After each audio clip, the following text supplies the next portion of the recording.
Hola chicos, bienvenidos a sus clases virtuales con el profesor Jan.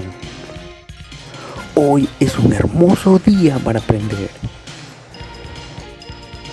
Y el tema del día de hoy es la civilización islámica y el colapso del mundo medieval. Acompáñenme. Hablemos sobre la civilización islámica. Para empezar, el Islam nació en la península arábica. Y la característica de esta zona es que, está acompañado de un gran desierto. Es una zona muy calurosa, muy árida. Y los primeros pobladores de esta zona en su gran mayoría eran pastores. Estos pastores se les va a llamar beduinos. Y andaban de un desierto al otro. No existía una gran ciudad, por así decirlo.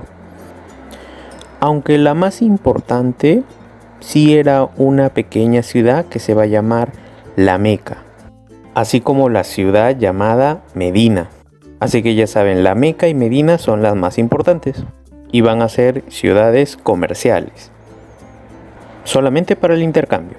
Algo que hay que tener en consideración es que los árabes no provienen de una misma tribu, o sea, son diversas tribus con ciertos rasgos característicos, como por ejemplo la religión. En un inicio, los árabes van a adorar a una misteriosa piedra negra, una piedra negra grande, gigante, que obviamente se encontraba en la ciudad llamada La Meca. Pero esto no va a ser el inicio de la religión, sino simplemente va a ser una pequeña creencia. Ahora bien, el nacimiento de la religión islámica como tal se dio desde que la fundó un señor llamado Mahoma, o que algunos también lo van a llamar como el profeta. Este señor Mahoma era hijo de comerciantes que vivían en la Meca. La historia de Mahoma nace desde que él se va a rezar a una montaña. Y él cuenta que en esta montaña se le presentó el arcángel Gabriel con un solo mensaje: que el único Dios verdadero de entre todos era el Dios Alá, y que a partir de ahora le iba a dar una misión a Mahoma, la cual era expandir la creencia en Alá. Es así que Mahoma empieza a tratar de transmitir el mensaje del arcángel Gabriel hacia sus amigos, pero esto no lo vieron con buenos ojos los sacerdotes que cuidaban de la piedra negra. Por lo tanto, empezaron a perseguirlo y Mahoma tuvo que salir huyendo de la Meca y se refugió en la ciudad llamada Medina. A este hecho en el cual Mahoma huye hacia la ciudad de Medina se le conoce como la Égira y va a ser considerado como el año cero de la religión musulmana. Así como los cristianos toman de referencia el nacimiento de Cristo, para los musulmanes la huida de Mahoma hacia la Meca es el año inicial. Asimismo, Mahoma va a escribir un libro sagrado inspirado en las palabras del arcángel Gabriel. Este libro sagrado se va a llamar el Corán. Ahora hablemos sobre la expansión islámica. Luego de la muerte de Mahoma, muchos de sus seguidores empezaron a expandirse en todo el territorio arábigo. A esta guerra por la conquista, o como ellos lo denominan Guerra Santa, se le va a denominar la Yihad. Y gracias a ello crearon un gran imperio. Y los que se hacían a cargo de este gran imperio eran los califas, que se podría decir que son los herederos o sucesores de Mahoma. La historia de los musulmanes está dividida por califatos. Empecemos con el primer califato, el ortodoxo. Durante este periodo, los que van a gobernar van a ser los amigos o parientes de Mahoma. Los primeros califas van a ser Abu Bakr, Omar y Othman. Y mientras ellos gobernaron, no había ningún problema. El problema fue con el cuarto califa, llamado Alí, ya que muchos no estaban de acuerdo con la elección de Alí como califa. Al final lo terminaron matando y esto trajo una división dentro del califato. Las dos comunidades que surgieron producto de este asesinato, de este conflicto, van a ser los sunitas y los chiitas. Dos grupos que hasta el día de hoy siguen peleándose en el Medio Oriente.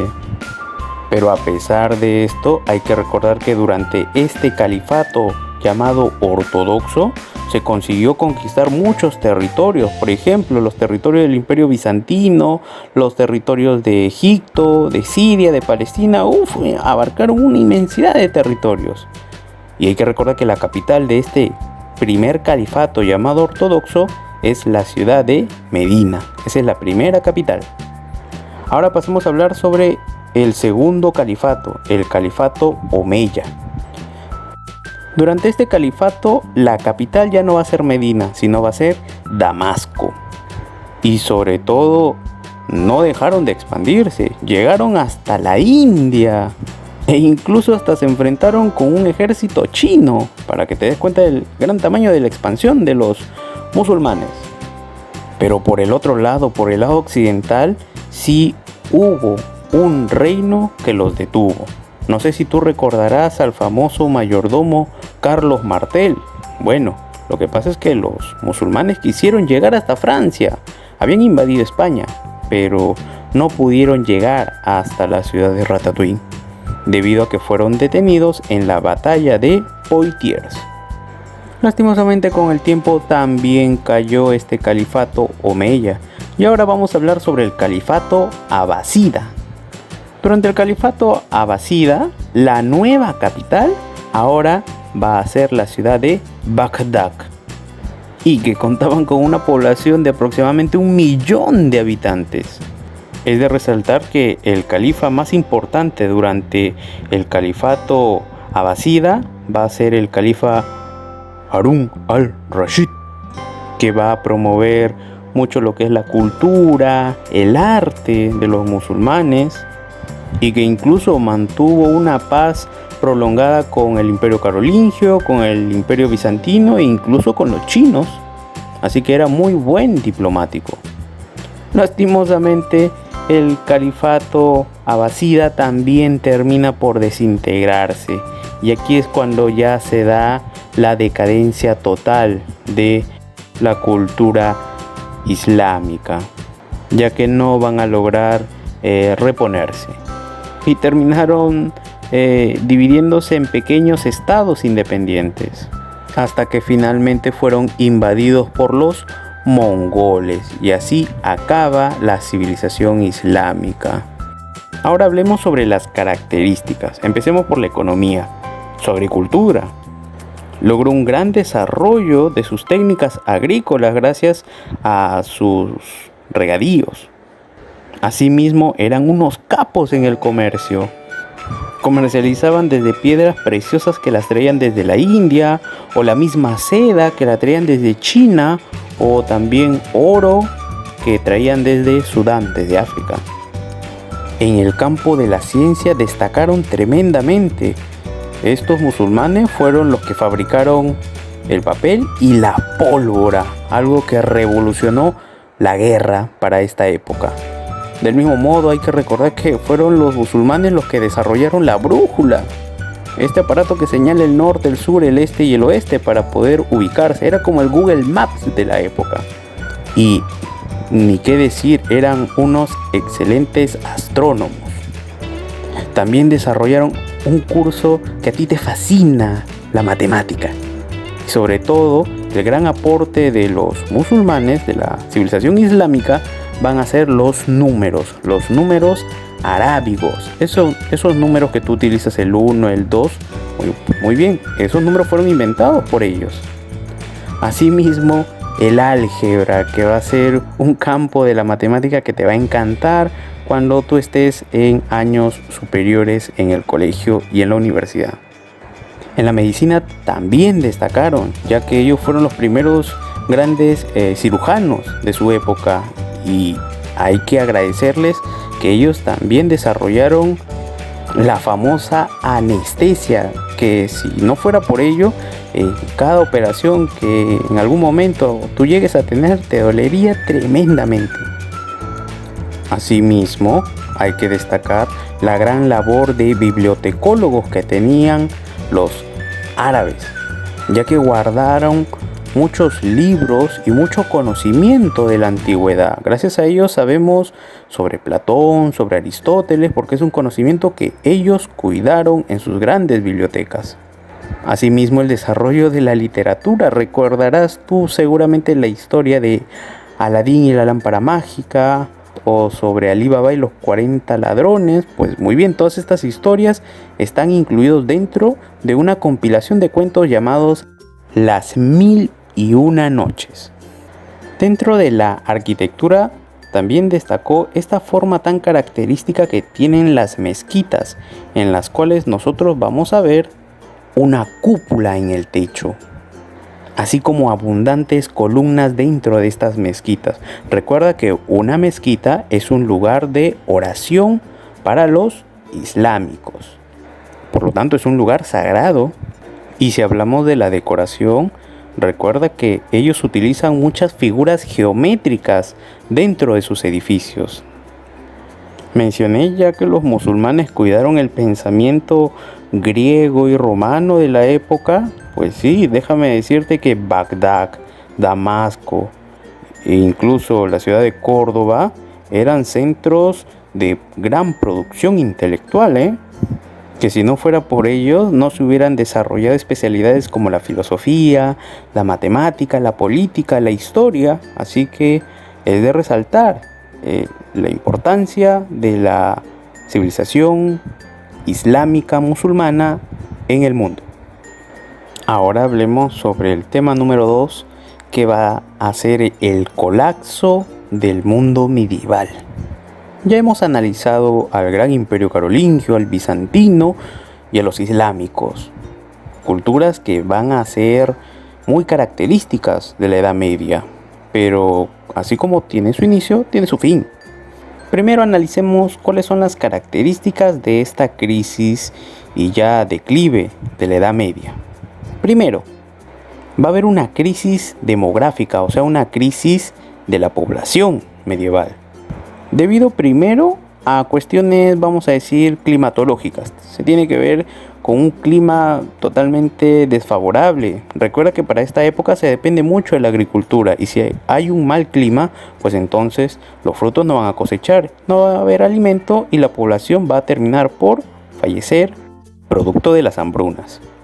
Por otro lado, recuerda a la famosa peste negra, que va a acabar con la vida de un gran número de la población. Esto va a ocasionar grandes revueltas en muchas pequeñas ciudades, lo que va a conllevar a colapsar al sistema feudal. Por otro lado, la crisis de la cristiandad, debido a que va a haber mucha corrupción dentro de la misma iglesia. Vamos a ver cómo los papas empiezan a enfrentarse a los reyes, afectando la estabilidad que tenía pues el mismo papa en Roma. E incluso en un determinado momento van a existir dos papas a la vez. A eso se le va a llamar el cisma de Occidente. Esto solamente demostró que la iglesia estaba totalmente dividida y había disminuido su poder. Por otro lado, también hay que hablar sobre la famosa caída de la capital del Imperio Bizantino. Estamos hablando de Constantinopla, que cayó por culpa de los turcos otomanos en 1453. Recuerda que este hecho también es muy importante porque marca el fin de la Edad Media como tal. A nivel social es importante el papel que va a jugar la burguesía, ya que poco a poco está comenzando a adquirir mayor importancia debido a las grandes ganancias que van a obtener producto del comercio y del sector financiero, de los préstamos, a ansiar formar parte de la nobleza. Por otro lado, los campesinos seguían trabajando en duras condiciones y se mantenían pobres, aunque por otro lado vamos a decir que dejaron de haber siervos. En su gran mayoría lo que abundaba en Europa eran campesinos. Como tú recordarás, la diferencia entre campesino y siervo es que el campesino tiene su libertad y el siervo no. Veamos un poquito cómo están los países, sobre todo los más importantes como son Inglaterra y Francia para finales de la Edad Media. Empecemos por Inglaterra. El rey Juan Sin Tierra pues había perdido un montón de territorio en Francia. Y es por esto que vamos a ver cómo la nobleza inglesa le va a coger mucha cólera a su propio rey. Es así que poco a poco le van a ir quitando beneficios a la monarquía inglesa, incluso le van a prohibir que declare la guerra y que no cobre impuestos sin la debida autorización del parlamento. O sea que vamos a ver que en Inglaterra el que va a ganar más poder va a ser el parlamento a comparación de el rey. En Francia vamos a ver que ocurre todo lo contrario. Aquí vamos a ver cómo la monarquía se va a empoderar y al contrario le van a quitar cada vez el poder a los representantes de la población que se van a reunir en una especie de congreso que se va a llamar Estados Generales.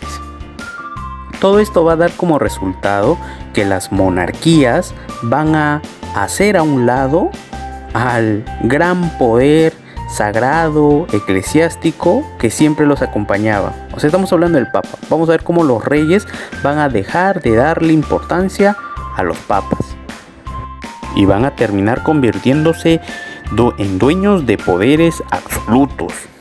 Otra característica de estos estados que se están creando, que vamos a denominar estados modernos, también va a ser lo que es la diplomacia. Van a desarrollarse una especie de ciencia mediante la cual van a intentar no llegar a guerra, sino cada disputa o enfrentamiento que van a tener, van a intentar resolverlo a través de la paz, del diálogo.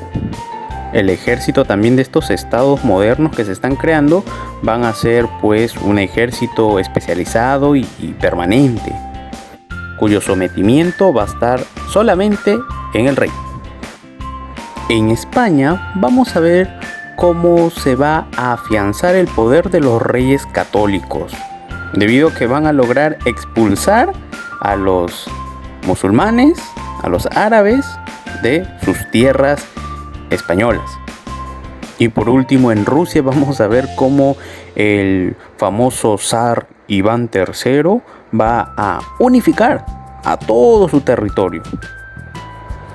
Hay que señalar también que en Inglaterra va a surgir una especie de guerra civil entre dos familias, la familia de los Lancaster y la familia de los York, cada uno identificado con una rosa roja por la familia Lancaster y una rosa blanca por la familia de los York. Por eso es que a esta guerra también se le conoce con el nombre de la Guerra de las Dos Rosas.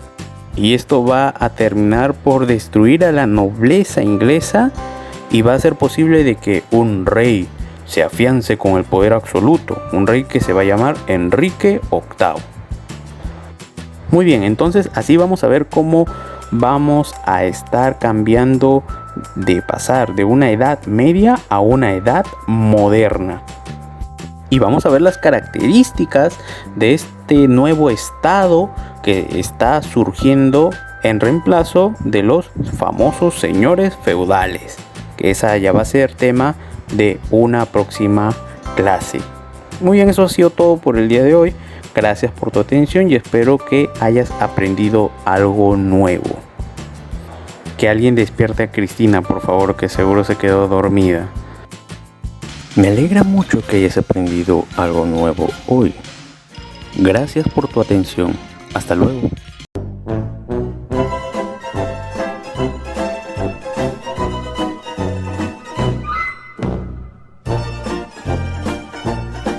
Besitos, besitos, chao, chao. Yeah.